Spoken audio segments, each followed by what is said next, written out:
O silêncio que Otávio Brandão encontrou ao descer do carro naquela tarde não era o tipo de silêncio que acalma, era o tipo que pesa, o tipo que lembra. Ele ficou parado por um momento, com a mão ainda na maçaneta da porta, olhando para a estrada de terra que se estendia à sua frente.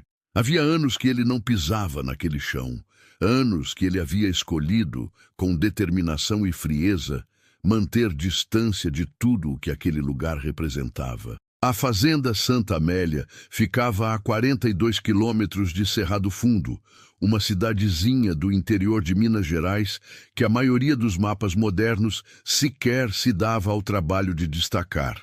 Uma daquelas cidades que existem entre a poeira da estrada e a memória de quem foi embora e nunca mais voltou. E Otávio havia ido embora. Com 23 anos, sem R$ 1 no bolso, mas com uma raiva enorme no peito e uma determinação que a maioria das pessoas jamais compreenderia. Ele foi, construiu, cresceu, virou o que virou. Hoje, aos 36 anos, Otávio Brandão era dono de um dos maiores grupos agroindustriais do centro-oeste do Brasil. Tinha fazendas no Mato Grosso, soja no Cerrado, gado no Tocantins e um escritório de vidro em Cuiabá com vista para a cidade toda. Tinha tudo o que um homem poderia querer, tudo, menos paz. "Você tem certeza que quer entrar sozinho?" perguntou Renato, seu assessor, ainda dentro do carro com o ar-condicionado ligado. Otávio não respondeu de imediato. Continuou olhando para o portão enferrujado que bloqueava a entrada da propriedade. A tinta havia descascado completamente. As dobradiças estavam tomadas de ferrugem. Uma das hastes estava dobrada, como se alguém em algum momento houvesse tentado forçar a entrada ou a saída com pressa demais para se importar com o estrago. "Pode ficar aqui", disse Otávio finalmente. "Eu vou a pé até a sede." "Mas o Dr. Hélio pediu para que a gente fosse juntos verificar o estado da propriedade antes da..." "Renato." A voz de Otávio não foi alta. Nunca precisava ser. "Fique aqui." O assessor fechou a boca, recostou no banco e pegou o celular. Otávio empurrou o portão com o ombro. O metal gemeu, resistiu por um instante e cedeu com um rangido que ecoou pela tarde silenciosa. Ele entrou. O caminho que levava à sede da fazenda havia sido engolido pelo mato. O que antes era uma estrada de chão batido e firme, agora era uma trilha irregular, coberta de capim alto e seco, interrompida aqui e ali por arbustos que haviam crescido sem controle durante anos. De cada lado, as cercas que delimitavam os pastos estavam caídas ou inclinadas, os mourões apodrecidos, o arame partido em vários pontos. Otávio caminhou devagar, não porque estivesse cansado, mas porque cada passo que ele dava parecia despertar alguma coisa dentro dele que ele havia feito de tudo para manter adormecida. Ele se lembrou da primeira vez que havia entrado nessa fazenda. Tinha 16 anos. O pai ainda era vivo. A fazenda ainda era próspera, ou pelo menos aparentava ser. Tinha gado no pasto, funcionários na sede e um capataz que mandava em tudo com uma autoridade que o pai de Otávio nunca questionou. Sebastião Rangel. O nome surgiu na memória de Otávio como um gosto amargo na boca. Sebastião era o administrador da Santa Amélia havia mais de 20 anos quando Otávio chegou. Um homem de meia idade, baixo, de bigode espesso e mãos grossas, que conhecia cada centímetro daquela terra melhor do que qualquer Brandão jamais conheceu, e que usava esse conhecimento de uma forma que Otávio, jovem e inexperiente, demorou tempo demais para compreender. Mas isso era história antiga. Era por isso que ele estava ali. Para fechar esse capítulo de uma vez, vender a fazenda, assinar os papéis e jamais precisar voltar. A sede apareceu no final da trilha. Otávio parou. A casa principal era uma construção antiga de 2 andares, em estilo colonial, que em outros tempos havia sido imponente. Hoje estava em ruínas. O telhado havia cedido em pelo menos 2 pontos que ele conseguia ver da distância. As paredes estavam manchadas de mofo, com a pintura completamente destruída. As janelas do segundo andar não tinham mais vidros, apenas as molduras vazias que o vento atravessava livremente.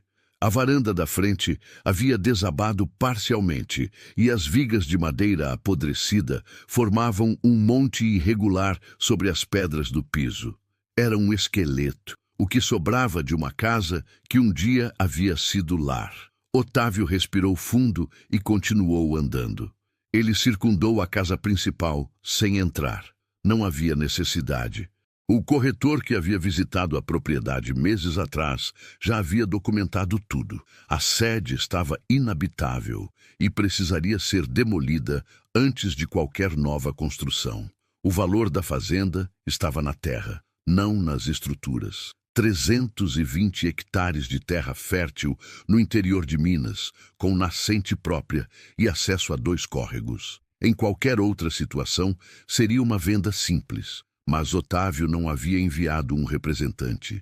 Havia vindo pessoalmente. Porque havia algo que nenhum corretor poderia verificar por ele. Ele passou pelo celeiro, ou pelo que restava dele. A estrutura de madeira havia desabado quase por completo, e o que sobrava era sustentado por milagre e inércia. Passou pelos antigos currais, pelos tanques de água ressecados, pelo galpão de ferramentas que havia sido transformado em depósito de entulho pelo tempo. Então, quando contornou o último galpão e avançou em direção ao fundo da propriedade, onde a terra descia suavemente em direção ao córrego, ele viu uma fumaça fina, quase imperceptível, subindo por entre as árvores no canto mais distante da fazenda. Otávio franziu o senho.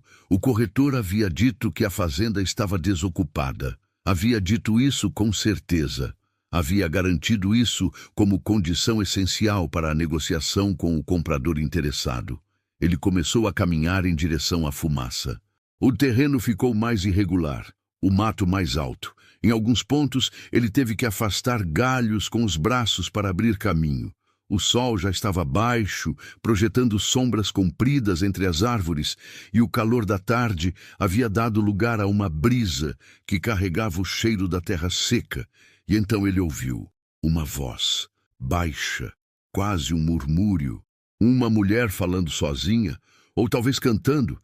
Ele não conseguia ter certeza, enquanto fazia alguma coisa que produzia um som ritmado e suave, como o raspar de uma ferramenta contra o chão. Otávio diminuiu o passo. Entre as árvores, uma pequena construção tomou forma à sua frente. Não era uma casa, era um casebre, improvisado, claramente construído com o que havia disponível. Paredes de madeira reaproveitada, algumas tábuas mais novas no meio das antigas, cobertas com uma mistura de reboco e barro seco. O telhado era uma combinação de telhas de barro quebradas e lona plástica presa com tijolos nas extremidades. Uma janelinha pequena, sem vidro, coberta por um tecido que servia de cortina. Uma porta de madeira entreaberta. Na lateral do casebre havia um pedaço de terra que havia sido cultivado. Não era grande, talvez uns 50 metros quadrados, mas estava organizado com um cuidado que contrastava completamente com o abandono ao redor. Canteiros pequenos e bem delimitados, com hortaliças em diferentes estágios de crescimento. Tomates verdes pendurados em uma espécie de suporte improvisado com galhos. Couve, cebolinha, o que parecia ser uma fileira de quiabo. E no centro desse pequeno jardim, ajoelhada sobre a terra com uma enxada curta nas mãos, estava uma mulher, as costas curvadas, os cabelos presos de qualquer jeito, e a barriga. Otávio levou um segundo para processar o que estava vendo. Uma barriga grande, arredondada, que tornava cada movimento dela mais lento e mais cuidadoso. Ela estava grávida, muito grávida. Otávio deu um passo. Um galho seco estralou sob o seu pé. A mulher ergueu a cabeça de imediato. E Otávio Brandão, que havia enfrentado falências, traições, julgamentos e perdas, sem deixar que ninguém o visse vacilar, sentiu o chão sumir sob os seus pés. Era Clara Duarte. Com 13 anos a mais no rosto, mais magra do que ele jamais a havia visto. com olheiras fundas e a expressão de alguém que havia aprendido a desconfiar de tudo. Mas era ela, inconfundivelmente ela. Os mesmos olhos escuros e atentos, o mesmo queixo firme, a mesma forma como ela inclinava levemente a cabeça quando estava avaliando uma situação. Por um momento, nenhum dos dois se moveu. Clara ficou com a enxada parada no ar, o corpo tenso, os olhos arregalados. Otávio ficou parado entre as árvores, com a expressão que ele próprio não conseguiria descrever se alguém pedisse. Foi ela quem falou primeiro. Como você entrou aqui? A voz era a mesma, mais rouca talvez, mais guardada, mas a mesma. Otávio engoliu em seco. Pelo portão. Isso é propriedade privada. A ironia involuntária da frase levou 1 segundo para atingi-lo. Clara estava defendendo a propriedade dele, vivendo na propriedade dele, sem saber, ou fingindo não saber, que era ele quem estava ali. Clara, ele disse. O nome no ar mudou tudo. Ela enrijeceu. Os dedos apertaram o cabo da enxada. Por uma fração de segundo, ele viu algo cruzar o rosto dela.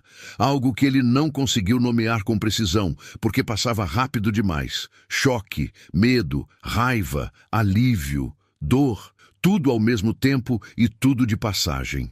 Depois, o rosto dela fechou. Vai embora, ela disse. Clara, vai embora, Otávio. Ela se levantou com dificuldade, apoiando uma mão no joelho para compensar o peso da barriga.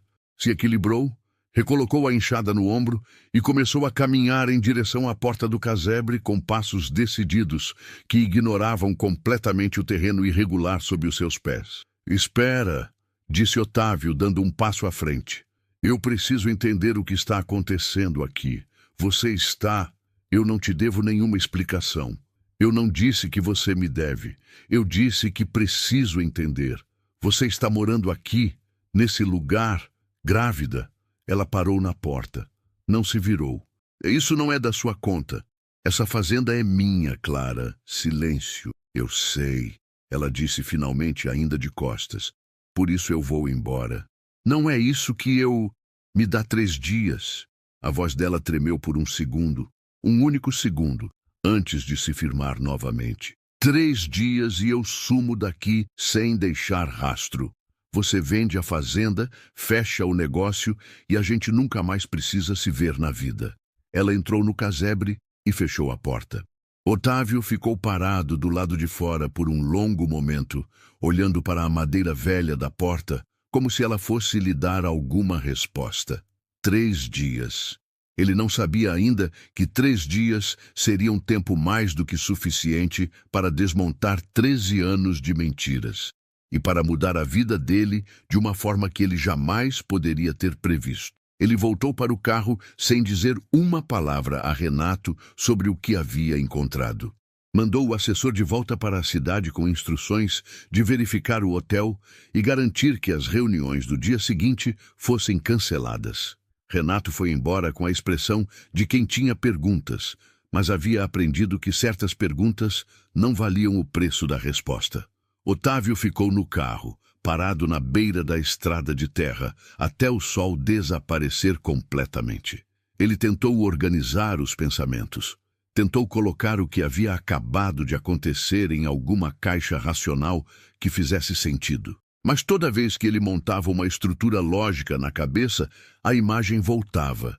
Clara, ajoelhada naquela terra seca, grávida, sozinha, no canto esquecido da fazenda que havia pertencido ao pai dele. Clara Duarte havia sumido há 13 anos. Essa era a versão que todo mundo conhecia, que todo mundo havia repetido, que Otávio havia acreditado, com amargura e dor e uma raiva que levou anos para esfriar. Depois que ele foi embora de Cerrado Fundo para tentar a sorte no agronegócio do Centro-Oeste, a história que chegou até ele, por meio de cartas e telefonemas da cidade, era sempre a mesma. Clara havia ido embora, havia saído com outro homem. Havia abandonado tudo sem se despedir. Alguns diziam que ela havia ido para o sul. Outros diziam que havia se casado em outra cidade. A versão que mais circulou, aquela que se instalou como definitiva na memória coletiva de Cerrado Fundo, era de que ela havia se envolvido com um homem mais velho e rico e havia fugido com ele, deixando para trás os compromissos e as pessoas que a amavam. Otávio havia esperado uma carta que nunca chegou. Havia esperado um telefonema, havia esperado algum sinal de que a mulher com quem havia passado os meses mais importantes de sua vida havia pensado nele ao menos uma vez antes de desaparecer. Nada. Então ele havia enterrado o assunto. Da mesma forma que havia enterrado tudo o que doía, com trabalho, com determinação, com a construção obstinada de um futuro que não dependesse de ninguém. E agora ela estava ali, no fundo da fazenda, vivendo num casebre de madeira, grávida. Otávio deu a partida no carro e foi para o hotel, mas ele não dormiu. Na manhã seguinte, ele estava de volta à fazenda antes das 7 horas. Levou alguma coisa. Parou no mercadinho de beira de estrada que ainda existia na entrada da cidade. O mesmo mercadinho onde ele havia comprado balas de coco aos 12 anos, que agora tinha um freezer novo e uma prateleira de produtos industrializados que não havia antes. E comprou o que encontrou: arroz, feijão, óleo, sal, açúcar, alguns pacotes de bolacha, frutas, 1 litro de leite. Ficou se sentindo ridículo carregando aquelas sacolas plásticas pelo mesmo caminho de mato que havia percorrido na tarde anterior. Mas continuou. O fogo estava aceso. A fumaça fina subia pelo mesmo lugar. Quando ele se aproximou do casebre, a porta estava aberta e ele ouviu o movimento lá dentro. Clara! Ele chamou, parando a uma distância respeitosa. Silêncio. Depois, a voz dela, seca. Eu disse que ia embora em 3 dias. Eu trouxe comida. Outro silêncio, mais longo. Pode deixar do lado de fora. Pode pelo menos me deixar colocar dentro? Tem leite aqui e o sol já está. Pode deixar do lado de fora, Otávio. Ele depositou as sacolas na sombra, do lado da parede. Ficou parado por um momento, sem saber bem o que fazer com as mãos. Eu não vim te pressionar, disse ele para a parede de madeira. Eu vim porque não consegui dormir pensando que você estava aqui sozinha e... A porta abriu. Clara estava no vão, com uma expressão que era uma mistura precisa de dignidade e exaustão. Ela olhou para as sacolas, depois para ele. Por que você realmente veio? Perguntou ela. E não me diz que foi pela comida. Porque eu preciso de respostas. Para quê? Para fechar bem o negócio da venda? Para entender o que aconteceu com você, Clara. Ela olhou para ele por um longo momento. Depois olhou para o lado, para o pequeno jardim que ela havia cultivado com tanto cuidado. Não tem nada para entender, disse ela. Aconteceu o que aconteceu. A vida seguiu. Você sumiu. Eu não sumi. Eu fui invisível. São coisas diferentes. Otávio deu um passo à frente. Eles disseram que você foi embora com outro homem. O rosto dela não mudou, mas os olhos mudaram. Algo se acendeu lá dentro. Não raiva, não exatamente. Era algo mais fundo, mais antigo. Eu sei o que disseram, ela falou. E não era verdade. Não era uma pergunta. Era uma conclusão que ele havia chegado sozinho, em algum momento entre a noite anterior e aquela manhã, quando o único cenário que fazia sentido diante do que ele estava vendo começou a tomar forma na cabeça dele. Clara virou a cabeça e olhou para ele de novo. Não, disse ela. Não era verdade. E então ela pegou as sacolas do chão e entrou no casebre, deixando a porta entreaberta. Otávio entendeu que era um convite. Ele entrou. O interior do casebre era pequeno, mas organizado com um esmero que só se consegue quando se tem muito tempo e poucos recursos. Uma cama de solteiro encostada na parede, coberta com um colchão fino e um cobertor dobrado com cuidado. Uma mesa pequena com 2 bancos, um dos quais claramente servindo múltiplas funções, já que havia livros empilhados embaixo dele. Um fogão a lenha improvisado no canto, com uma chaminé de tubo improvisada que atravessava a parede. Uma prateleira com poucos mantimentos. Um balde com água ao lado de uma bacia. Uma lanterna de pilha sobre a mesa. Otávio olhou para tudo isso e sentiu um aperto no peito que ele reconheceu, mas não quis nomear. Clara foi guardando os mantimentos em silêncio. Organizava cada item na prateleira com um cuidado que parecia automático, a rotina de alguém que havia aprendido a dar valor a cada coisa que tinha. "Há quanto tempo você está aqui?" perguntou Otávio. "Nessa fazenda?" Ela pausou por um segundo. "Quase 2 anos. E antes disso?" Ela fechou a prateleira e se virou para ele. Apoiou uma mão nas costas, num gesto inconsciente que ele reconheceu como o gesto de quem carrega um peso físico constante. "Você realmente quer saber?" "Sim." "Por quê? O que muda agora, Otávio? Você vai ouvir a história, vai sentir pena, vai embora, vende a fazenda e a vida segue. O que muda?" "Talvez nada", disse ele. "Mas eu quero saber mesmo assim." Clara ficou olhando para ele por um momento. Depois puxou o banco e sentou com cuidado, apoiando as costas na parede. Ela pareceu calcular o peso de alguma coisa por dentro. Pesar, medir, decidir. "Tudo bem", disse ela finalmente. "Você quer saber? Então senta." A história que Clara contou naquela manhã, com a voz pausada de quem havia carregado aquele peso sozinha por tempo demais e que precisava de cuidado para não se quebrar ao colocar para fora, era uma história que Otávio Brandão jamais havia imaginado ouvir. E cada palavra que ela dizia mudava alguma coisa dentro dele, reorganizava o passado, reescrevia memórias, transformava a narrativa que ele havia construído ao longo de 13 anos em algo completamente diferente do que ele havia acreditado. Clara começou pelo começo, pelo dia em que Otávio havia ido embora. 13 anos atrás, na semana em que Otávio Brandão colocou as suas poucas coisas numa mochila e pegou o ônibus para Cuiabá com a determinação de quem não vai olhar para trás, Clara Duarte tinha 22 anos e um segredo que ela ainda não havia encontrado coragem de contar. Ela estava grávida. Não daquele filho que ela carregava agora, claro. Era outro tempo, outra gravidez, outra vida. Uma gravidez de apenas 5 semanas, que ela havia descoberto 3 dias antes de Otávio ir embora, e que ela havia decidido contar a ele pessoalmente antes de qualquer outra coisa. Mas Otávio havia ido embora sem que ela conseguisse. Não porque ele não a amasse, não porque ela não tivesse tentado, mas porque os últimos dias antes da partida dele haviam sido caóticos de uma forma que ela só foi entender muito tempo depois. Discussões com o pai, problemas com a fazenda, a pressão de Sebastião Rangel, que insistia que Otávio precisava ir logo ou perderia a oportunidade que havia aparecido no Centro-Oeste. Sebastião Rangel.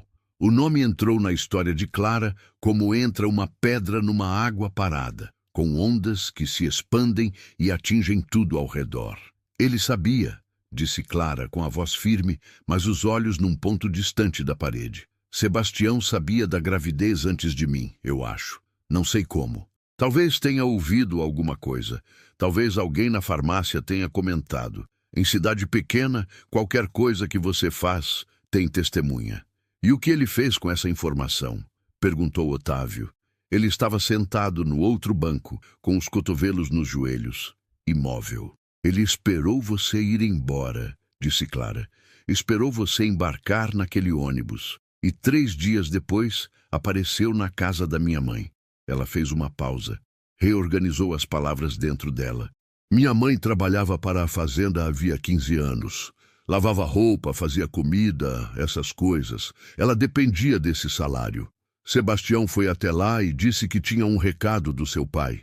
Disse que a família Brandão havia descoberto a gravidez e que tinham decidido que eu não era uma mulher adequada para o nome deles.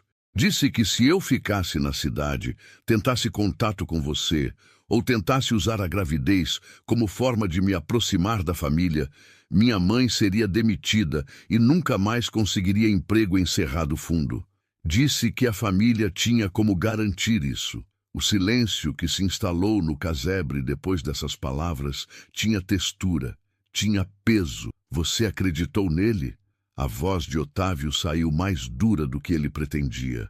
Eu tinha 22 anos, disse Clara, sem se defender, sem se atacar. Apenas como um fato. Minha mãe estava com a saúde fragilizada. A gente não tinha dinheiro nenhum. Sebastião era um homem que a cidade toda respeitava. E você tinha ido embora sem deixar um endereço, um telefone, um jeito de entrar em contato direto. O que eu ia fazer? Otávio abriu a boca para dizer alguma coisa. Fechou, porque ela tinha razão.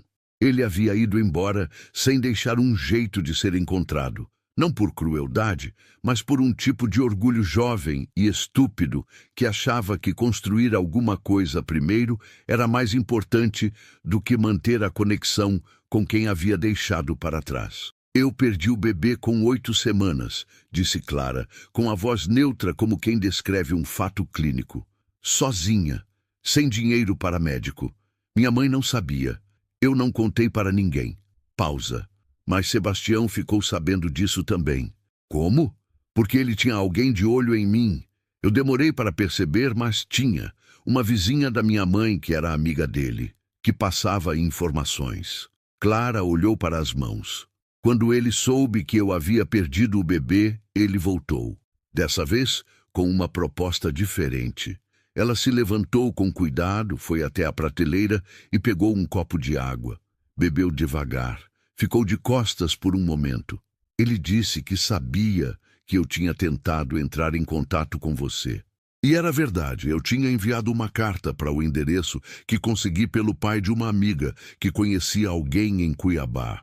Uma carta só, contando o que havia acontecido. Ele disse que tinha interceptado essa carta, que você havia lido e que havia dito que não queria saber de nada. Otávio levantou da cadeira. Isso é mentira. Eu sei, disse ela, sem se virar. Agora eu sei. Naquela época, eu não sabia. Eu nunca recebi nenhuma carta, Clara. Jamais teria... Eu sei, Otávio. Ela se virou. Os olhos dela estavam secos, mas havia uma exaustão neles que ia além do físico. Eu não estou te culpando. Estou te contando o que aconteceu. Ele ficou parado. Respirou. Continua, disse ele. Clara voltou para o banco. Sebastião disse que se eu saísse de Cerrado Fundo, sem fazer confusão, sem tentar contato com a família Brandão, ele pagaria 6 meses de aluguel para mim e minha mãe numa cidade vizinha. Seria uma forma de começar de novo. Sem escândalos, sem problemas, sem minha mãe ser humilhada. Ela pausou. Eu fui idiota de aceitar. Você foi uma pessoa desesperada aceitando a única saída que parecia existir. Dá no mesmo. Otávio quis discordar, mas deixou passar. Fomos para Patos de Minas, continuou Clara. Minha mãe e eu, por 2 anos tentei trabalhar, reconstruir alguma coisa. Minha mãe adoeceu mais sério, precisou de tratamento. O dinheiro acabou antes do previsto. Eu fiz o que pude. Trabalhei em casa de família, em lanchonete, no que apareceu. Minha mãe morreu quando eu tinha 25 anos. Pausa curta. Depois disso eu fui andando. Cidade aqui, cidade lá. Não fincava raiz em lugar nenhum. Não tinha motivo para fincar. E como você voltou para cá? Clara olhou para ele de um jeito que ele levou 1 segundo para interpretar. Voltei quando precisei mais do que nunca de um lugar que fosse meu, ela disse. Quando eu descobri que estava grávida de novo. O silêncio que se instalou após essa frase foi diferente de todos os outros. Otávio olhou para ela, para a barriga, e então uma conta começou a fazer sentido na cabeça dele. Uma conta que ele ainda não queria fechar. Uma conta que, se fechada, mudaria tudo. Clara, ele disse devagar, há quanto tempo você está grávida? Ela não desviou o olhar. 8 meses e meio. E o pai? Não tem um pai presente na história, Otávio. Se você está perguntando se tem outro homem em algum lugar, a resposta é não. Eu não estou perguntando isso. Eu estou perguntando... Ele parou. Porque havia uma linha que, se ele cruzasse, não tinha como voltar. Uma pergunta que, uma vez feita, mudaria a conversa de uma forma que ele não sabia se estava pronto. Mas Clara completou por ele. 12 anos atrás, disse ela com a voz baixa, mas absolutamente firme, quando você passou por Patos de Minas naquela viagem de negócios. Quando você me ligou sem saber que era eu que trabalhava no hotel onde você ficou. Quando a gente se encontrou naquela noite. Otávio ficou com a respiração parada. Ele se lembrava. É claro que se lembrava. Uma noite que havia começado como um reencontro, carregado de tudo o que nunca havia sido resolvido entre eles. Uma noite que havia terminado em silêncio, com os dois sabendo que aquilo não resolveria nada, que o passado era grande demais e o presente deles seguia em direções diferentes demais. Ele havia ido embora na manhã seguinte sem olhar para trás. Você não me contou, disse ele. Eu não sabia ainda. Descobri 3 semanas depois que você foi embora. E não tentou me encontrar? Algo se contraiu no rosto dela. Eu tentei, Otávio. Por um tempo eu tentei. Mas você já era um homem diferente. Com empresa, com sócios, com assessores que filtravam tudo. Eu era uma mulher sem endereço fixo que havia trabalhado num hotel em Patos de Minas. Com que credencial eu ia aparecer na sua porta? Com a verdade. A verdade de gente pobre não chega longe. A dureza daquela frase bateu nele de um jeito que ele não esperava. Porque era verdade. E ela sabia que era verdade. E ele sabia que ela sabia. Por que voltou para cá? Perguntou ele depois de um momento. Porque eu precisava de um lugar, disse ela simplesmente. E eu sabia que a fazenda estava abandonada. Fui verificar se havia como montar alguma coisa no fundo da propriedade, plantar o suficiente para me sustentar até o bebê nascer. Eu não queria nada seu, eu não vim cobrar nada. Eu vim porque não tinha mais para onde ir, e porque essa era a única terra que eu conhecia. Ela colocou a mão sobre a barriga num gesto que era ao mesmo tempo protetor e exausto. Esse filho vai nascer, Otávio, com ou sem você. E eu vou criar ele do jeito que eu puder. Mas eu não vou ficar aqui pedindo nada para você. Dá os seus 3 dias e eu sumo. Você não vai a lugar nenhum, disse Otávio. Não me dá ordens. Não estou dando ordem. Estou dizendo que você não vai. Não enquanto eu puder fazer alguma coisa diferente. Você não deve nada para mim. Esse bebê é meu filho, Clara. As palavras saíram com uma solidez que surpreendeu até ele mesmo. Não foram ditas com dúvida, não foram ditas como pergunta, não foram ditas como acusação, foram ditas como uma conclusão, como algo que havia ficado sem nome por tempo demais e que finalmente encontrava o nome certo. Clara ficou olhando para ele, e pela primeira vez, desde que ele havia chegado, a expressão dela quebrou um pouco. Não muito. Só o suficiente para deixar ver o quanto aquela mulher estava cansada de carregar tudo sozinha. Isso não muda nada, disse ela, mas a voz havia perdido parte da dureza. Muda tudo, disse ele. Otávio foi embora da fazenda naquela tarde com a cabeça transbordando. Dirigiu pela estrada de terra sem prestar atenção ao caminho, o que era perigoso, porque a estrada tinha buracos suficientes para arruinar um eixo. Mas ele não se importou. Parou na beirada de um córrego que cortava a propriedade vizinha, desligou o carro e ficou sentado ali por um tempo que ele não soube medir. Tinha um filho, ou teria, em semanas. A fazenda que ele havia vindo vender agora tinha Clara dentro dela. Clara que havia sido enganada por Sebastião Rangel. Clara que havia perdido a mãe, havia passado anos sem rumo, havia chegado até ali porque não tinha mais opção. E Sebastião Rangel, aquele homem que ele sempre havia intuído ser mais complexo do que aparentava, mas sobre quem nunca havia investigado mais fundo, porque havia decidido fechar todas as portas de Cerrado Fundo atrás de si ao partir. Esse homem havia construído mentiras grandes o suficiente para separar 2 pessoas e destruir uma vida. Otávio ligou para Renato. Preciso que você faça uma coisa para mim, disse ele quando o assessor atendeu. Pode falar, doutor. Quero informações sobre Sebastião Rangel, tudo que você conseguir. Onde está agora, o que faz, se tem algum processo na justiça, qualquer coisa. Subtil, sem levantar bandeira. Pausa breve do outro lado. Sebastião Rangel do município de Cerrado Fundo? Isso. Algum motivo específico? Sim, disse Otávio. mas esse motivo fica comigo por enquanto. De volta à fazenda na manhã seguinte, ele encontrou Clara do lado de fora do casebre, sentada num toco de madeira, com um livro no colo. Ela ergueu os olhos quando ele chegou. Você voltou. Disse que voltaria. Não disse. Então, considere que deveria ter dito. Ele havia trazido mais mantimentos, e desta vez havia trazido também um colchão dobrado amarrado no porta-malas do carro, que desdobrou e carregou com algum esforço pelo caminho de mato. O que você está dormindo é fino demais para a fase em que você está.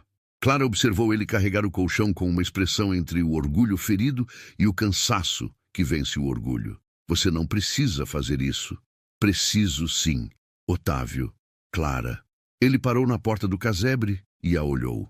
Me deixa fazer isso. Por favor. A palavra por favor foi o que fez ela ficar quieta. Naquele dia, eles conversaram mais.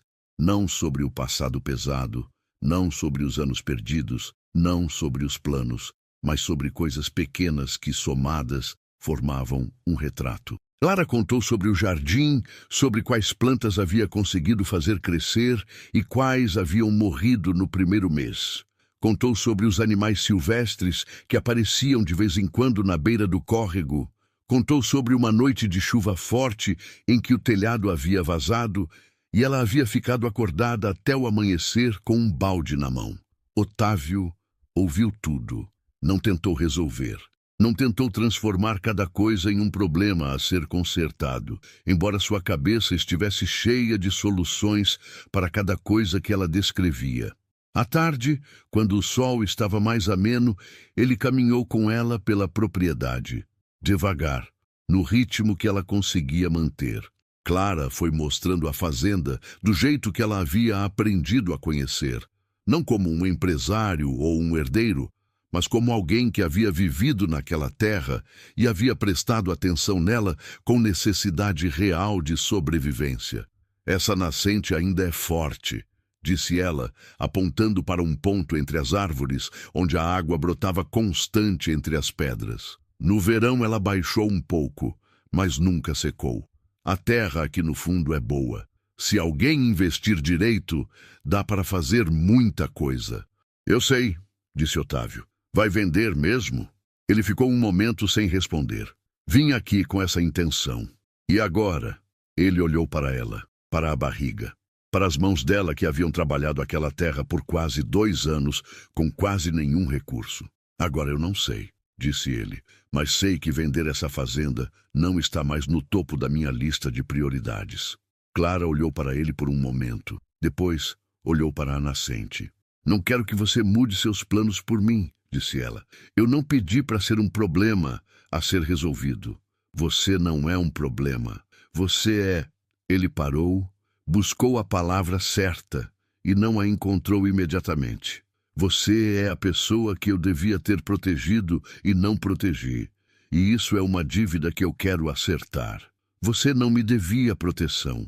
Você tinha 23 anos e uma vida para construir. Tinha. E construí. Ele a olhou com firmeza. E agora que construí, quero fazer diferente. Naquela noite, Otávio foi para o hotel com uma clareza que ele não havia sentido em muito tempo. Não era a clareza dos negócios, aquela que chegava com planilhas e projeções. Era uma clareza mais antiga, mais simples. Havia uma mulher grávida do seu filho vivendo numa fazenda abandonada, porque um homem havia mentido para ela e para ele há 13 anos. E esse homem ainda estava em algum lugar, vivendo uma vida, provavelmente acreditando que o que havia feito havia ficado enterrado sob o tempo e a distância. Renato ligou às 10 da noite. Encontrei informações sobre Sebastião Rangel, disse o assessor. Fala. Ele mora em Cerrado Fundo até hoje. Tem uma fazenda pequena a uns 15 quilômetros da Santa Amélia. Comprou há uns 12 anos. Tem também uma participação numa distribuidora de grãos no município. Nada de processos na justiça. Aparentemente vive bem. Onde ele conseguiu dinheiro para comprar uma fazenda? Pausa. Isso eu não consegui ainda, mas vou continuar procurando. Procure, disse Otávio. E Renato, isso fica entre a gente. 3 dias depois do reencontro, Clara começou a entender que Otávio não estava de passagem. Ele havia voltado toda manhã. Havia levado coisas sem pedir permissão. Comida, remédios vitamínicos que ele havia comprado na farmácia da cidade, uma lamparina a gás para substituir a lanterna de pilha que ela usava à noite. Havia consertado em silêncio uma parte do telhado que estava com a lona solta, usando material que havia buscado numa loja de construção. Clara observava tudo isso com uma mistura de desconfiança e algo que ela se recusava a nomear. Na quarta manhã, enquanto ele estava no telhado e ela estava no jardim, ela levantou os olhos e disse: "Você não precisa fazer isso, sabe? Já disse que preciso. Você está tentando comprar alguma coisa." Ele desceu do telhado.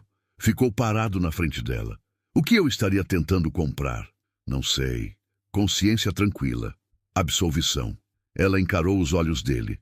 "Você é um homem rico, que chegou de repente e que está consertando coisas e trazendo comida.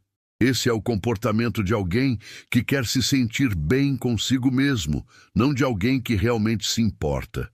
"Tudo bem", disse Otávio. "Me diz o que seria o comportamento de alguém que realmente se importa." Clara abriu a boca. Fechou. Não havia esperado a resposta direta. "Não sei", admitiu ela depois de um momento. "Então me dá a chance de descobrir junto com você." Ela ficou olhando para ele por um longo tempo. Então, pela primeira vez desde que ele havia chegado, ela deu um pequeno sorriso. Não era um sorriso de felicidade ou de alívio. Era o sorriso de alguém que havia travado uma batalha por muito tempo e que, pela primeira vez, admite em silêncio que está cansada de lutar contra tudo. "Você sempre foi teimoso", disse ela. "Aprendi com bons professores", disse ele. E ela se virou de volta para o jardim, mas o sorriso não havia sumido completamente. A cidade de Cerrado Fundo não havia mudado tanto quanto Otávio esperava. Ou talvez houvesse mudado demais e ele simplesmente não tivesse parâmetro suficiente para perceber, já que havia passado 13 anos deliberadamente evitando qualquer pensamento sobre o lugar. A Praça Central ainda existia. A igreja de pedra ainda estava lá, com a fachada lavada de tempos em tempos por uma comunidade que mantinha a tradição, mesmo que os bancos estivessem cada vez mais vazios nos domingos. O mercado municipal havia ganhado uma cobertura nova de metal que destoava completamente da arquitetura colonial do entorno, mas ninguém parecia se importar. Otávio entrou na cidade numa manhã de semana sem anunciar. Deixou o carro numa rua lateral e caminhou pelo centro com óculos escuros e a discrição de quem prefere não ser reconhecido. Mas Cerrado Fundo era pequena o suficiente para que discrição fosse uma ambição difícil de manter. Na padaria da Dona Neuza, que continuava existindo, o que era em si uma espécie de milagre, ele pediu um café e um pão de queijo. Sentou numa mesa do fundo e ficou observando o movimento da rua pela janela.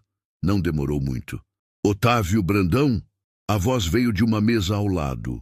Um homem de uns 40 e poucos anos, com chapéu na cabeça e o bronzeado de quem passa a vida no campo. "Sou o Gilmar Prates. Você não me reconhece, mas trabalhei um tempo na Santa Amélia quando você ainda era pequeno." Otávio sorriu. Devolveu o cumprimento. Ficou na conversa. Gilmar era o tipo de homem que as cidades pequenas produzem em quantidade. Alguém que conhece todo mundo, que sabe de tudo e que não tem nenhum incentivo particular para guardar informação. Em 10 minutos de conversa, Otávio havia colhido mais dados do que Renato havia conseguido em 3 dias de pesquisa. Sebastião Rangel era uma figura presente em Cerrado Fundo. Tinha dinheiro, tinha influência, tinha amigos no cartório e na prefeitura. Havia se casado com a filha de um comerciante local há uns 10 anos. Tinha 2 filhos. Era respeitado. "Mas tem gente que não confia nele, não", disse Gilmar, baixando a voz com o prazer de quem guarda um segredo e finalmente encontra alguém que vale a pena contar. "Essa fazenda que ele comprou, a Boa Vista, tem história. Dizem que as terras eram de uma família que devia dinheiro para ele e que ele esperou o pior momento deles para cobrar e ficar com a propriedade. mas nunca se provou nada. Como ele acumulou dinheiro para comprar essa fazenda? Perguntou Otávio com naturalidade. Ele era administrador de fazenda, não? Era. Gilmar acenou com a cabeça. Da Santa Amélia, por muitos anos. Dizem que quando a família Brandão abandonou a propriedade, ele ficou lá por um tempo ainda. Arrendou um pedaço das terras para um vizinho, ficou com o dinheiro do arrendamento por uns anos. Depois saiu e comprou a Boa Vista. Ele deu de ombros. Mas sabe como é, né? Dinheiro de fazenda, quem sabe de onde vem, de onde vai. Otávio guardou cada palavra. No caminho de volta para a fazenda, ele parou numa borracharia e pediu para usar o telefone fixo. Não queria que nenhuma ligação ligasse o seu número a determinados contatos naquele momento. Ligou para um advogado em Belo Horizonte com quem havia trabalhado em disputas fundiárias no passado. Preciso de uma pesquisa de documentação, disse ele. Contratos de arrendamento, transferências de posse, qualquer documento registrado em cartório envolvendo a fazenda Santa Amélia no município de Cerrado Fundo nos últimos 15 anos. E também os registros de compra da fazenda Boa Vista, no mesmo município, por um tal de Sebastião Rangel. Isso demora uns dias, disse o advogado. Eu sei. Começa hoje. De volta à fazenda Santa Amélia, naquela tarde, ele encontrou Clara sentada na soleira da porta do casebre, com um rosto que ele reconheceu imediatamente como o de alguém que havia passado o dia pensando em coisas difíceis. O que aconteceu? Ele perguntou. Nada. Ela olhou para o lado. Só fiquei aqui pensando. Pensando em quê? Pausa. No bebê. Em como vai ser. Em como eu vou fazer. Otávio sentou no toco de madeira que havia passado a funcionar, como uma espécie de cadeira improvisada do lado de fora. Você não vai fazer sozinha, disse ele. Clara o olhou com uma expressão que era cansaço e resistência em partes iguais. Otávio, você sabe que não é simples assim. Sei que não é simples, mas você veio aqui vender uma fazenda. Você tem uma vida em Cuiabá, tem empresa, tem funcionários, tem compromissos. Você não pode simplesmente... Eu posso fazer o que eu decidir fazer, disse ele, não com arrogância, mas com a firmeza de alguém que está acostumado a tomar decisões difíceis. E eu estou decidindo que esse filho não vai nascer sem que eu esteja presente, e que você não vai criar ele sozinha se eu puder ajudar de outra forma. Por quê? A pergunta o pegou de surpresa pela direteza. Por que o quê? Por que você está fazendo isso? Clara o encarou. Você passou 13 anos sem saber que eu existia. Agora aparece aqui, descobre que tem um filho a caminho e de repente muda todos os seus planos? Por quê? Otávio ficou em silêncio por um momento. Porque quando eu vim aqui, disse ele devagar, eu disse para mim mesmo que estava vindo fechar uma fazenda. Mas eu sabia, lá no fundo, que estava vindo fechar outra coisa. Algo que nunca fechei direito. Ele a olhou. E quando te vi, com tudo o que você está carregando sozinha, nessa terra que você não tem por lei, mas que claramente tem por direito, de alguma forma que eu não sei explicar bem, eu entendi que não dá para fechar o que nunca foi aberto honestamente. Clara ficou olhando para ele por um longo tempo. Os olhos dela foram para a barriga. Depois voltaram para ele. Você fala bonito, Otávio Brandão. Não estou tentando falar bonito. Estou tentando falar verdadeiro. Às vezes é a mesma coisa, disse ela. Mas o jeito como ela disse não era uma acusação, era uma consideração, uma abertura. 2 dias depois, Renato apareceu na fazenda com um envelope. Os documentos que o senhor pediu ao advogado Novaes chegaram cedo, disse ele, entregando o envelope com a expressão de quem não sabe exatamente o que está entregando, mas sabe que é importante. Otávio abriu o envelope do lado de fora do casebre, longe de onde Clara estava. Leu os documentos com atenção. Depois leu de novo. Havia um contrato de arrendamento registrado em cartório, datado de quase 12 anos atrás.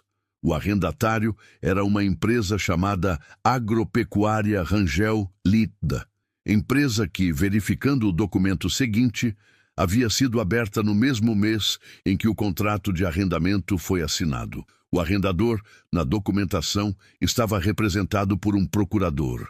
O procurador era o próprio Sebastião Rangel. Ou seja, Sebastião havia usado uma procuração, cujas origens precisavam ser investigadas, para arrendar a fazenda para a própria empresa que ele havia criado. E havia recebido valores de arrendamento pagos pela empresa dele para a fazenda. Valores esses que na prática saíam de um bolso e entravam em outro, mas que geravam registros oficiais que justificavam a origem do dinheiro que ele havia usado para comprar a fazenda Boa Vista. Era uma construção fraudulenta, elaborada, mas fraudulenta. A questão era de onde vinha a procuração. Otávio olhou para o último documento do envelope.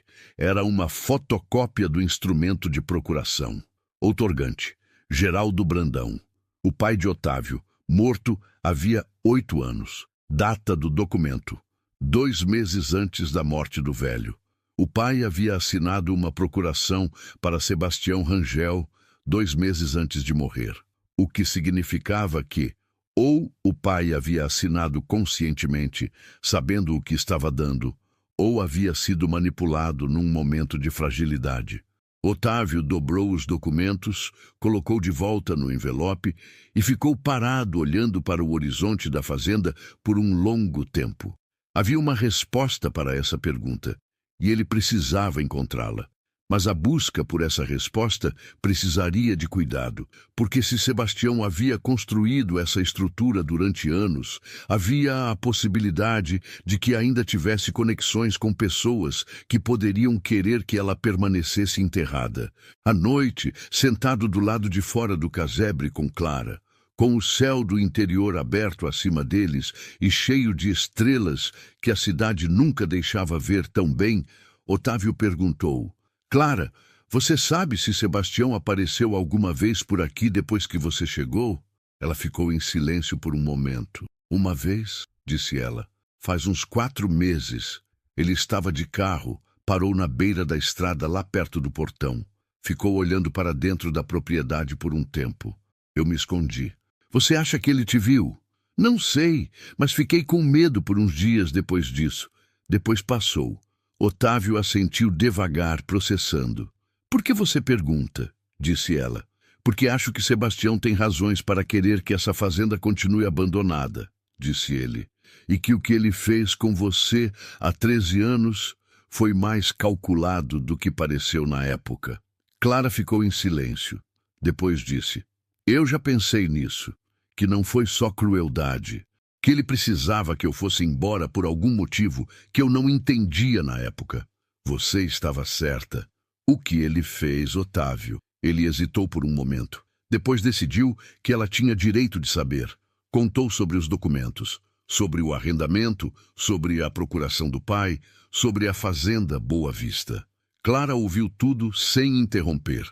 Quando ele terminou, ela ficou em silêncio por um longo tempo, olhando para as estrelas. Então ele me tirou do caminho porque eu poderia descobrir, disse ela finalmente. É o que parece. Porque eu morava na fazenda. Porque eu sabia das coisas. Porque se eu ficasse aqui, casada com você ou não, com o tempo eu iria perceber o que estava acontecendo. É o que eu acredito. E o seu pai? Otávio respirou fundo. Meu pai estava doente no final. Tinha problemas de memória. Sebastião provavelmente aproveitou isso. Uma pausa. Mas eu preciso provar. E precisar provar significa mexer em muita coisa, que vai incomodar gente que não gosta de ser incomodada. Clara virou o rosto para ele. Isso pode ser perigoso para você. Pode ser. E você vai fazer mesmo assim? Sim. Ela ficou olhando para ele por um momento. Depois olhou para a barriga. Depois para as estrelas. Tá bom, disse ela, com uma simplicidade que valia mais do que qualquer discurso. Então, eu ajudo. O escritório do tabelionato de Cerrado Fundo ficava numa construção de fachada azul, desbotada na rua lateral à Praça Central, numa daquelas ruas que existem em toda cidade pequena e que parecem ter sido esquecidas pelo progresso com uma certa intenção. Otávio entrou às 8 da manhã, quando o cartório abria. A atendente era uma mulher de uns 50 anos, de cabelos grisalhos e expressão de quem havia atendido toda sorte de pedido ao longo de décadas e havia desenvolvido uma impermeabilidade profissional que chegava às raias do heroísmo. Bom dia, disse Otávio. Preciso verificar os registros de uma procuração outorgada por Geraldo Brandão, aproximadamente 9 anos atrás. A atendente o olhou por cima dos óculos. Para consulta de documentos de terceiros, o senhor precisa demonstrar legitimidade. Sou filho do outorgante, disse Otávio. Geraldo Brandão faleceu. Posso apresentar documento. Certidão de óbito e comprovante de parentesco, disse ela, sem mudar a expressão. Otávio havia previsto isso. Tinha os documentos no envelope que carregava. Os entregou. A atendente foi para o fundo do cartório com passos deliberadamente lentos, como alguém que aprendeu que a pressa é uma concessão e não uma obrigação. Voltou 20 minutos depois com uma pasta fina. Tem 2 procurações em nome de Geraldo Brandão nesse período, disse ela. Uma de constituição de advogado, que não é o que o senhor procura, e uma outorga de poderes gerais de administração para um senhor de nome Sebastião Antônio Rangel, datada de... Posso ver a original? Ela o olhou por um momento. Depois abriu a pasta e colocou o documento sobre o balcão. Otávio examinou o papel com cuidado. A assinatura de seu pai estava lá, inconfundível na forma, mas ligeiramente diferente do que ele havia visto em documentos assinados anos antes. Uma diferença pequena, sutil, do tipo que não seria notada por quem não estivesse procurando. A letra tremia um pouco nas extremidades. A pressão da caneta era irregular, mas havia um detalhe que chamou a atenção de Otávio mais do que a assinatura. As testemunhas. Todo instrumento de procuração precisa de 2 testemunhas. Os nomes no documento eram os de um tal de Mário Coelho e um tal de Benedito Alves. Otávio não reconhecia nenhum dos dois. Sabe me dizer quem são essas testemunhas? Perguntou ele para a atendente. Não tenho obrigação de... Eu sei que não tenho obrigação, disse Otávio, com um sorriso que não era exatamente um sorriso. Estou perguntando se por acaso conhece. Ela olhou para os nomes. Pensou por um momento. Mário Coelho eu não sei. Mas Benedito Alves...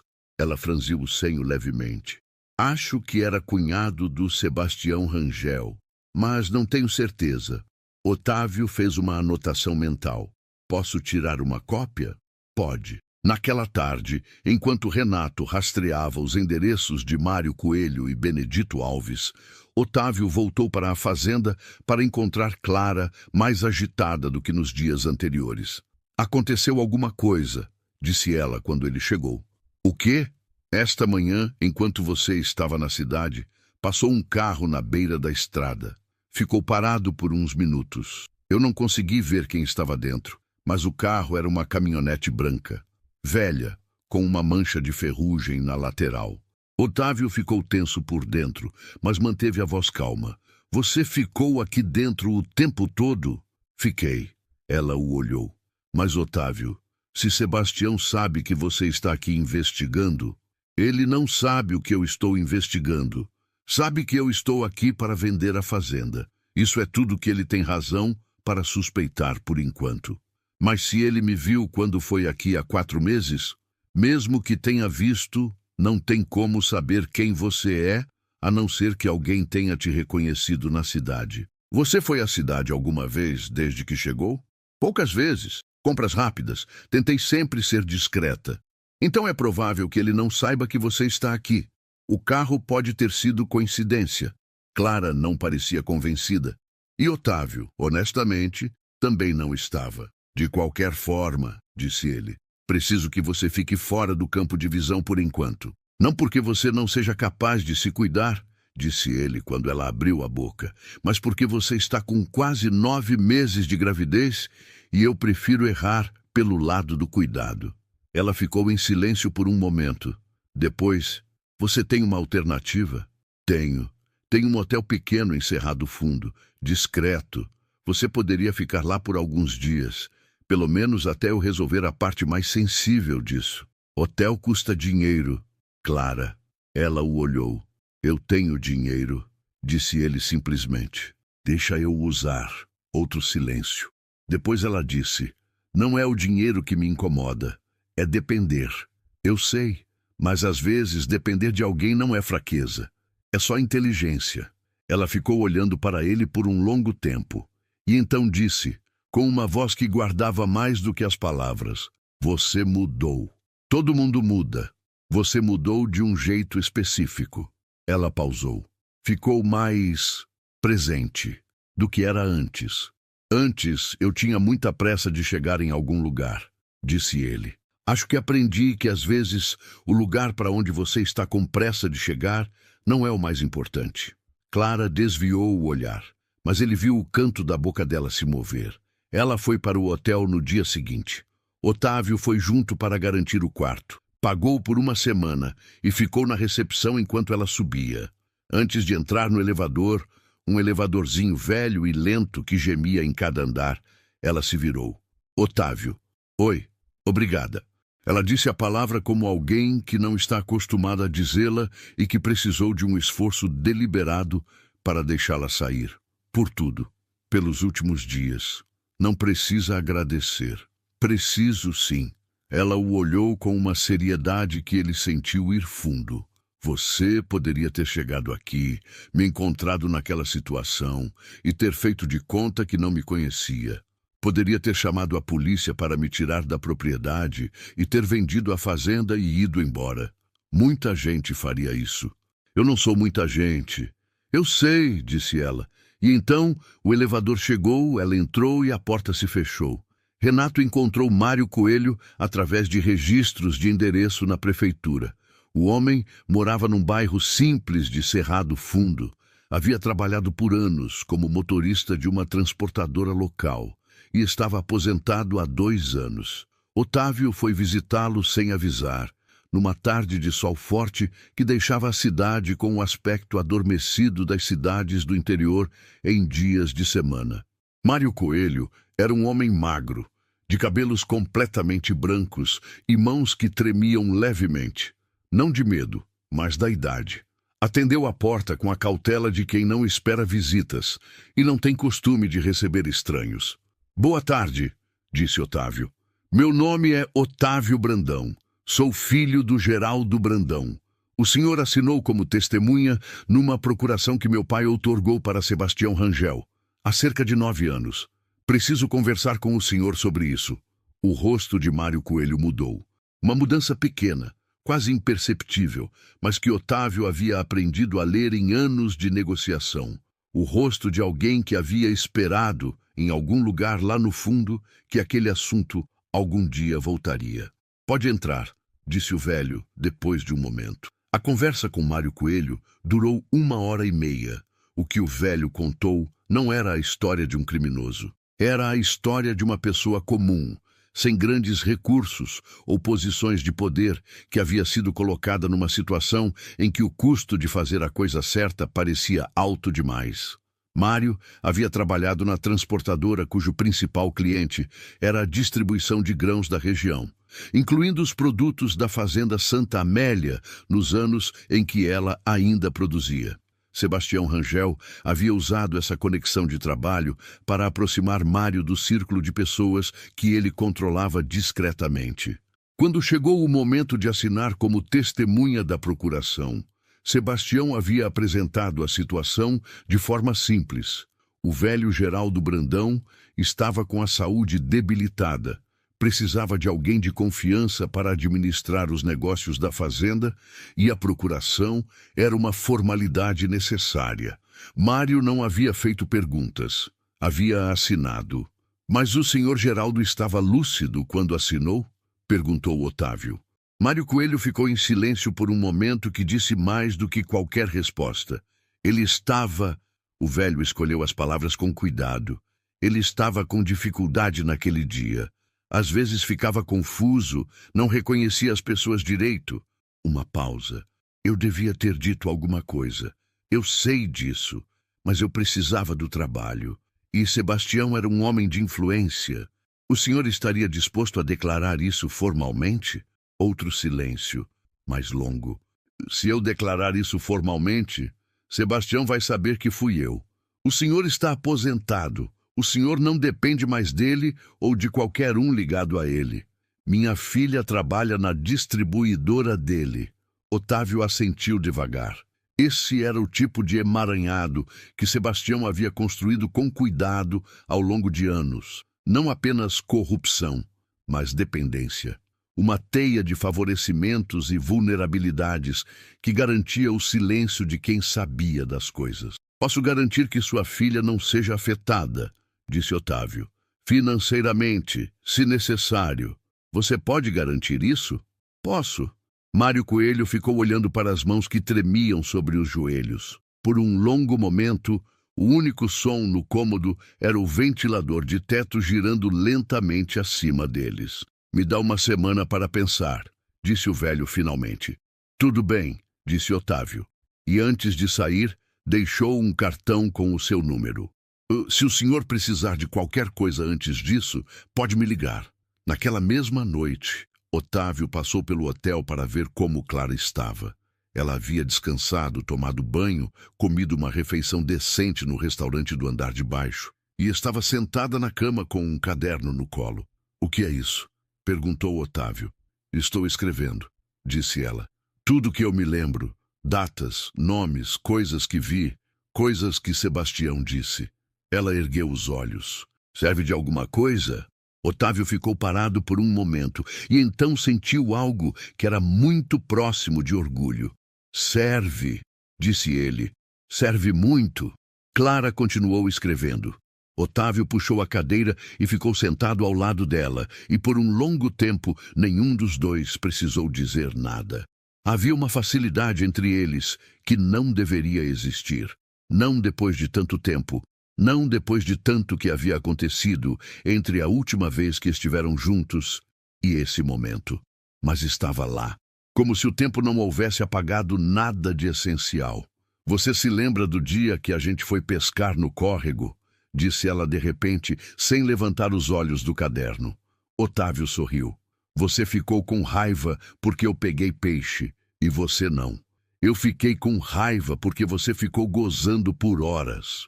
Era engraçado, era irritante, mas ela estava sorrindo enquanto dizia. Eu era boa pescadora. Naquele dia só deu azar.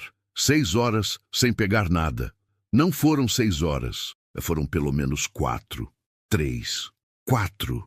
Ela levantou os olhos do caderno e o olhou com aquela expressão específica que ele havia guardado sem saber, que era uma mistura de desafio e afeto que ele não havia visto em mais ninguém nos 13 anos que haviam passado. 3 horas e meia, disse ela. Tá bom, 3 horas e meia. E eles ficaram em silêncio por um momento que era diferente de todos os outros silêncios das últimas semanas. Era um silêncio quente, do tipo que não precisa ser preenchido porque já está cheio. Na manhã seguinte, Otávio recebeu uma ligação de Renato. Doutor, o senhor precisa saber de uma coisa, disse o assessor, com uma tensão na voz que ele raramente mostrava. Fala. Sebastião Rangel esteve ontem à tarde no cartório. Pediu uma certidão de inteiro teor da procuração do seu pai. Perguntou se alguém havia consultado o documento recentemente. Otávio ficou em silêncio por um segundo. Como você ficou sabendo disso? A atendente do cartório tem um filho que trabalha na padaria onde eu tomo café todo dia. Ela mencionou para ele que havia tido uma movimentação incomum, uma pausa.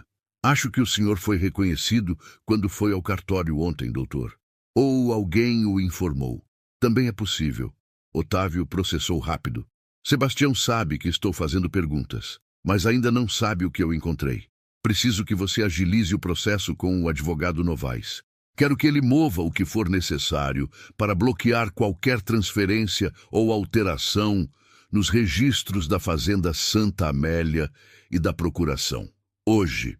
Entendido.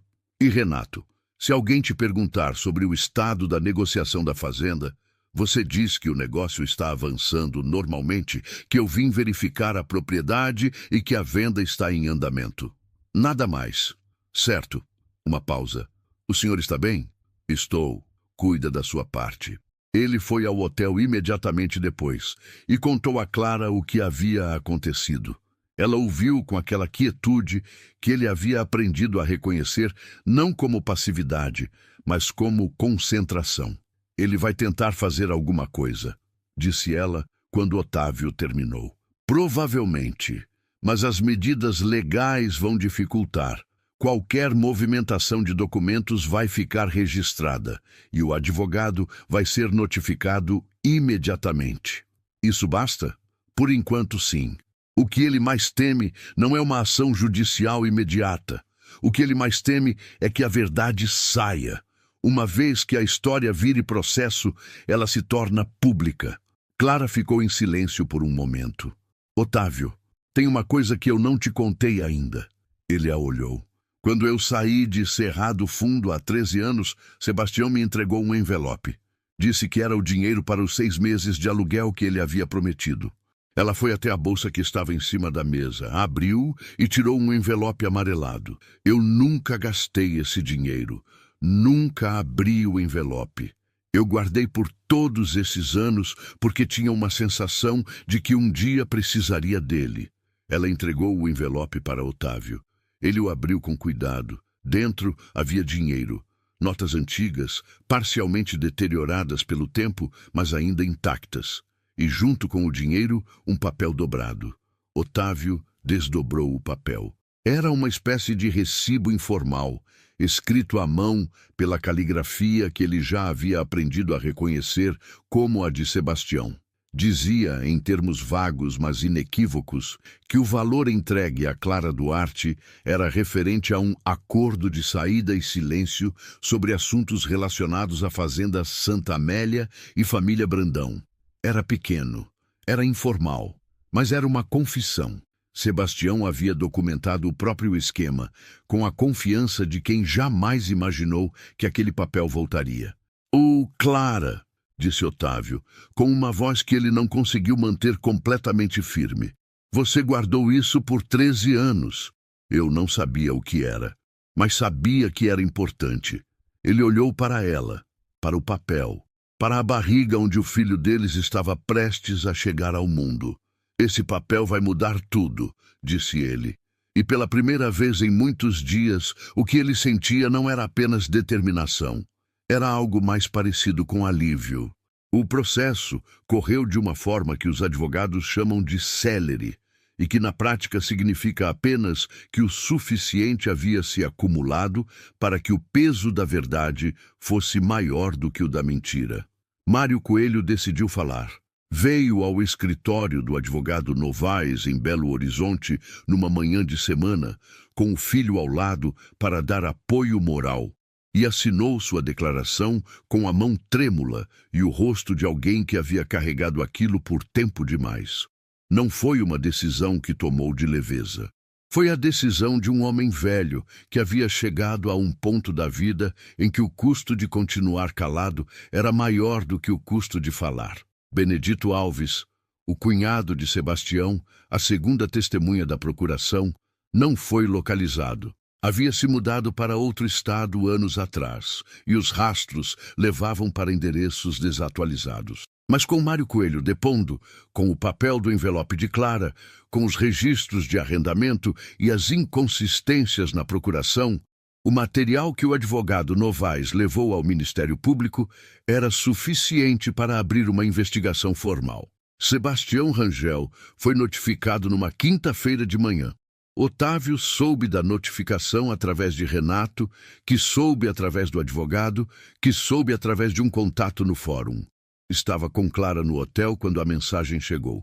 Ela estava sentada na beira da cama, com as costas doendo, como estavam doendo há dias, com a intensidade crescente que os últimos dias de gravidez trazem. E ouviu a notícia com os olhos fechados por um momento. E agora, disse ela. Agora o processo segue, disse Otávio. Pode demorar meses, pode demorar mais, mas está em andamento. Não tem como ele fazer isso desaparecer. Clara abriu os olhos, olhou para ele. E a fazenda? A fazenda não vai ser vendida. Ela ficou em silêncio. Otávio, ouça. Ele se aproximou, puxou a cadeira e sentou à frente dela. Eu quero fazer uma proposta para você e quero que você ouça sem interromper antes de eu terminar. Pode fazer isso? Ela o olhou com uma expressão que misturava cautela e algo que havia deixado de ser completamente fechado nas últimas semanas. Pode falar. A fazenda Santa Amélia tem 320 hectares de terra boa, com água com potencial enorme. Está abandonada há quase uma década, porque a família Brandão foi embora e ninguém cuidou dela. Mas ela tem vida ainda. Você passou 2 anos nela e conseguiu fazer uma horta funcionar com quase nenhum recurso. Imagina o que dá para fazer com recurso de verdade. Clara ficou em silêncio. Eu não pretendo vender essa fazenda, continuou Otávio. Pretendo recuperá-la, investir, plantar, fazer ela voltar a produzir. Mas eu preciso de alguém que conheça essa terra, que esteja disposto a ficar nela, que tenha razão real para querer que ela dê certo. Você está me oferecendo um emprego? Estou te oferecendo uma parceria. Ele a olhou com firmeza. Metade da fazenda registrada no seu nome, em parceria com o meu. Trabalhamos juntos para reconstruir, com o que cada um sabe. Clara ficou completamente imóvel por um momento. Isso é muita coisa, Otávio. Eu sei. Eu não posso aceitar. Você pode ouvir o motivo pelo qual estou propondo isso? Ela ficou quieta. Esse filho que está chegando, disse ele com a voz que havia perdido toda a camada executiva e estava num lugar mais simples e mais verdadeiro. Ele vai nascer e ele vai crescer em algum lugar. E eu quero que esse lugar seja uma terra que tenha uma história, que tenha a história da sua família e da minha entrelaçada há décadas. Quero que ele cresça sabendo de onde veio. Uma pausa. E eu quero que você tenha um chão que seja seu, de verdade. Não porque eu estou sendo generoso, porque é justo. Clara ficou olhando para ele por um longo tempo. Os olhos dela brilhavam mais do que ela provavelmente queria. E nós, disse ela com uma voz baixa, o que somos nós dois nisso tudo? A pergunta ficou no ar, honesta, direta, corajosa do jeito que ela sempre havia sido, mesmo quando fingia não ser. Eu não sei ainda, disse Otávio. Passaram 13 anos. Aconteceu muita coisa. Eu não acho que a gente pode chegar num lugar em 2 semanas que levaria meses para construir do jeito certo. Ele a olhou. Mas eu sei que não quero ir embora. Sei que quero estar aqui quando esse filho nascer. E quero, se você me deixar, tentar construir alguma coisa real com você, devagar, do jeito que as coisas duram. Clara ficou em silêncio por um momento que parecia muito mais longo do que era. Você sabe que eu sou complicada, disse ela. Eu também sou. Eu sou desconfiada. Com razão. Eu vou brigar com você quando você errar. Espero que sim. Os olhos dela foram para a barriga. Depois voltaram para ele. E então ela deu um sorriso que era diferente de todos os outros que ele havia visto nas últimas semanas. Não o sorriso de quem cede, não o sorriso de quem se rende, mas o sorriso de alguém que decide. Tá bom, disse ela. Parceria. E ela estendeu a mão. Otávio olhou para a mão estendida. Então, em vez de apertar, ele a segurou com as 2 mãos, com a firmeza de quem está segurando algo que não vai deixar escapar de novo. O filho nasceu na madrugada de uma quinta-feira, no hospital de Cerrado Fundo, num parto que durou 7 horas e que Clara enfrentou com a mesma tenacidade silenciosa com que havia enfrentado tudo na vida. Otávio ficou do lado de fora da sala de parto por 7 horas, sentado numa cadeira de plástico amarelo, com o cotovelo no joelho e a testa na mão, num estado que não era exatamente ansiedade e não era exatamente paz, mas alguma coisa no meio que ele não saberia nomear se precisasse. Renato havia tentado ligar 4 vezes. Ele não atendeu. Quando a enfermeira abriu a porta e o chamou, Otávio levantou de um jeito que revelou que havia passado as últimas horas mais tenso do que sabia. Entrou na sala. Clara estava exausta, com o cabelo colado no rosto, os olhos pesados, mas tinha o filho nos braços, um menino, pequeníssimo, com o rosto enrugado e vermelho e os olhos que ainda não sabiam bem para onde olhar, mas que piscavam para o mundo com uma concentração séria que era, de alguma forma inexplicável, completamente familiar. Clara ergueu os olhos para Otávio quando ele se aproximou. Então, num gesto que disse mais do que qualquer coisa que poderia ter sido dito naquele momento, ela estendeu o filho. Otávio recebeu aquele peso pequeno nos braços com um cuidado que jamais havia colocado em nada na vida, e ficou olhando para aquele rosto. "Como a gente vai chamar ele?" disse ela com a voz rouca de cansaço. Otávio ficou pensando por um momento. "Você tem algum nome?" "Tenho um que eu gosto, mas quero saber o seu primeiro." "Geraldo", disse ele sem hesitar. "Depois do meu pai." Apesar de tudo, Clara o olhou por um momento. "Geraldo", repetiu ela. "Geraldo Brandão Duarte." "Os dois sobrenomes?" "Os dois", disse ela com firmeza. "Ele é dos dois." Otávio olhou para o filho, para a mulher. "Geraldo", disse ele, como quem experimenta o peso de uma palavra nova. Nos meses que se seguiram, a Fazenda Santa Amélia foi lentamente voltando à vida. Não de uma vez, não com pressa, com o ritmo lento e consistente das coisas que são feitas para durar. A casa principal foi demolida como era necessário, e no lugar começou a ser construída uma nova, menor, mais funcional, projetada por um arquiteto que Otávio havia contratado e que Clara havia supervisionado de perto, porque tinha opiniões firmes sobre ventilação, sobre a posição das janelas em relação ao sol da tarde, sobre onde deveria ficar a horta em relação à cozinha. O arquiteto havia chegado com projetos prontos. Havia saído com projetos completamente diferentes, depois de 3 dias de conversas com Clara, que haviam deixado o jovem profissional simultaneamente intimidado e impressionado. As terras foram preparadas para o plantio. Otávio trouxe técnicos agrícolas da sua empresa do Mato Grosso para avaliar o solo, os córregos, o potencial produtivo. O relatório que eles entregaram era bom, melhor do que bom, era excelente. A terra havia descansado por quase uma década e estava, nas palavras de um dos técnicos, com uma fertilidade que a maioria das fazendas em produção ativa invejaria. Clara participou de cada decisão, não como observadora, não como beneficiária, como parceira, com a escritura da sua metade da fazenda registrada no cartório, com o mesmo nome que Sebastião Rangel havia tentado apagar do mapa. O processo contra Sebastião correu pela justiça, com a lentidão que o sistema impõe, mas com uma consistência que o advogado Novaes havia garantido desde o início.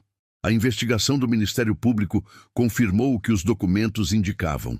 A procuração havia sido assinada em condições que caracterizavam o aproveitamento da incapacidade temporária do outorgante, e o contrato de arrendamento com a empresa do próprio administrador caracterizava gestão fraudulenta de patrimônio alheio. Sebastião Rangel foi indiciado.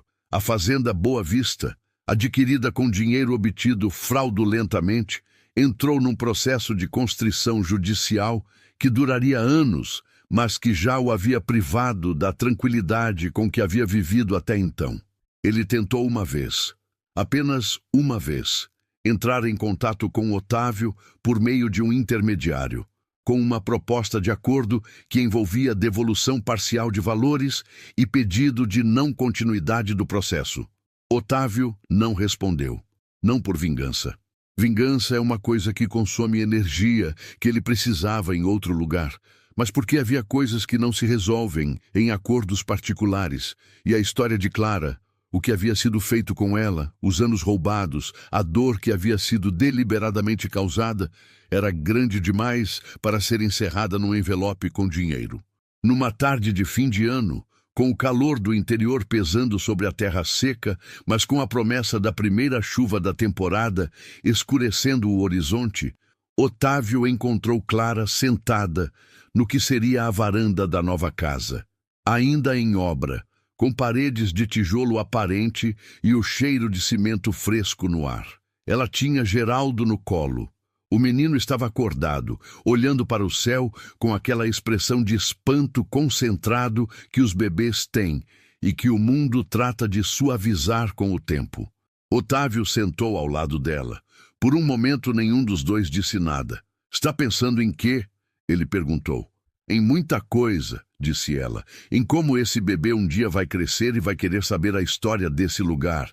A gente vai contar. Toda ela? Toda ela, disse ele. A parte bonita e a parte feia, porque é tudo o que nos trouxe até aqui. Clara olhou para o filho. Depois para a fazenda que se estendia à frente deles, os campos que começavam a mostrar os primeiros sinais do plantio, o corredor de árvores que bordejava o córrego, a terra que havia aguardado, com uma paciência que a terra tem e as pessoas precisam aprender. Otávio, ela disse. Oi, eu ainda tenho medo, sabe? Ela disse isso de frente, sem disfarce, com aquela honestidade que era uma das coisas que ele mais havia admirado nela e que os anos e as dores não haviam conseguido tirar. De confiar, de achar que as coisas vão dar certo e de repente descobrir que não. Eu sei. Isso não te incomoda? Não. Ele olhou para ela. Porque eu também tenho medo. De errar com você de novo. De não estar à altura do que você merece.